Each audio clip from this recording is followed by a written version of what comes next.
کچھ نشاستے ایسے ہوتے ہیں جو انسانی صحت کے لیے مفید ہوتے ہیں اور وہ اس طرح موٹاپے کا باعث نہیں بنتے جس طرح ریفائنڈ کاربوہائیڈریٹس بنتے ہیں۔ شہد بھی ایسی غذاؤں میں شامل ہے۔ شہد کے اندر کاربوہائیڈریٹس تقریباً 85% تک کاربس پائے جاتے ہیں، لیکن وہ صرف شوگر پر مشتمل نہیں، اس میں فرکٹوز اور دیگر چیزیں بھی ہیں۔ امائنو ایسڈز خواہ تھوڑے ہیں لیکن مختلف وٹامنس اور منرلز شہد میں پائے جاتے ہیں۔ شہد انسانی صحت کے لیے مفید چیز ہے۔ آج ہم شہد کے استعمال کے حوالے سے بات کریں گے کہ شہد کو کس طرح استعمال کیا جائے۔ شہد کے استعمال سے پہلے میں آپ کو بتاتا چلوں کہ شہد اینٹی ٹاکسک ہے۔ یہ زہریلے مادوں کو جسم سے نکالنے کا ایک سورس ہے۔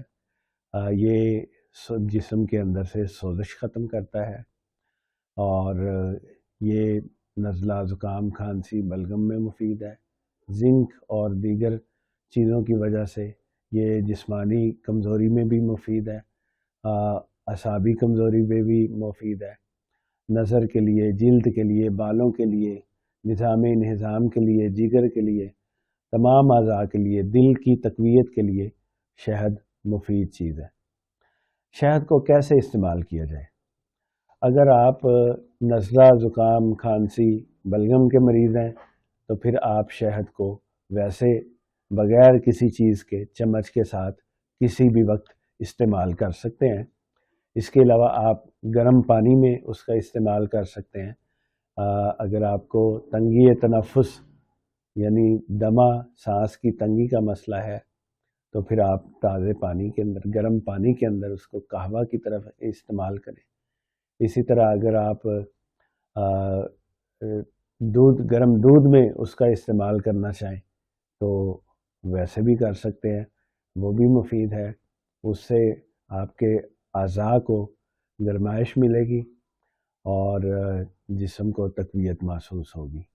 اگر آپ اس کو جگر کی اصلاح اور تمام باڈی کے لیے استعمال کرنا چاہتے ہیں اور نزلہ، زکام، کھانسی، بلغم کے مریض نہیں ہیں تو سب سے موزوں طریقہ یہ ہے کہ آپ اس کو خالی پیٹ استعمال کریں اور پانی میں لیں۔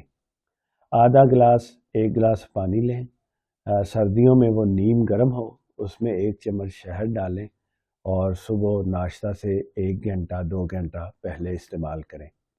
گرمیوں کے موسم میں آپ تازہ پانی کے اندر بھی استعمال کر سکتے ہیں۔